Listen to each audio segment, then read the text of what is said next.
प्यारे बच्चों, आज देखिए आपको एक वृत्त दे के उसका व्यास दे दिए हैं। वृत्त का व्यास दे दिए हैं और आपको परिधि ज्ञात करने के लिए बोल रहे हैं कि परिधि बराबर क्या होगा। वृत्त की परिधि बराबर क्या होते हैं बच्चों? आप जानते हैं कि 2 पाई r होता है या होता है वृत्त की परिधि बराबर होता है पाई d। यदि आपको व्यास मालूम रहेगा तो एक फार्मूला पर भी आप बना सकते हैं। प्यारे बच्चों, देखिए हमको 3.5 सेंटीमीटर व्यास दिया हुआ है। इस तरह के फिगर दे दिया है, कहता है हमें परिधि ज्ञात करने के लिए। देखिए प्यारे बच्चों, व्यास किसको कहते हैं? जब कोई भी रेखा केंद्र से होकर जाएंगे और वृत्त को 2 बिंदु पर छुएगा तो इसे हम क्या कहते हैं? व्यास कहते हैं, डायमेंशन कहते हैं। इसी का नाम है व्यास। यही हुआ व्यास, यही व्यास है। प्यारे बच्चों, ये व्यास है, ये जो दिया हुआ है व्यास है। तो हम देखिए वृत्त के परिधि बराबर होता है 2 पाई r या पाई d। तो हमको व्यास मालूम है क्योंकि हमको दिया हुआ है d बराबर दे दिया है 3.5 सेंटीमीटर।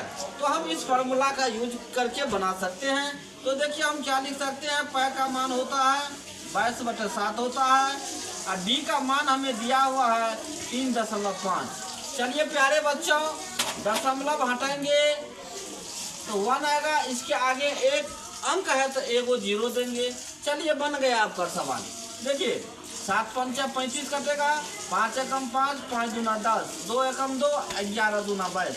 आपका आंसर प्यारे बच्चों 11 सेंटीमीटर जो आएगा यह आपका परिधि आएगा। वृत्त की परिधि बराबर होता है 2 पाई r या पाई d। मैंने पाई d क्योंकि व्यास मालूम था।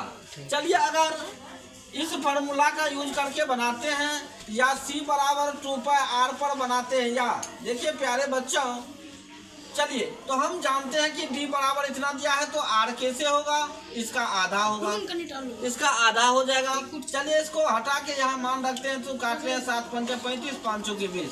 ये मान आ गया 7/4 सेंटीमीटर। तो इसके आधार पे भी बना सकते हैं। चलिए मान रखते हैं 2 गुना 22/7 गुना r का मान हमको मालूम है 7/4। देखिए प्यारे बच्चों कैसे बनेगा? 7 से 7 कटेगा। देखिए 2 एकम 2 और 2 दूना 4, 2 से कटेंगे 11। इस आधार से भी हमको 11 सेंटीमीटर ही आंसर आया। Thank you very much.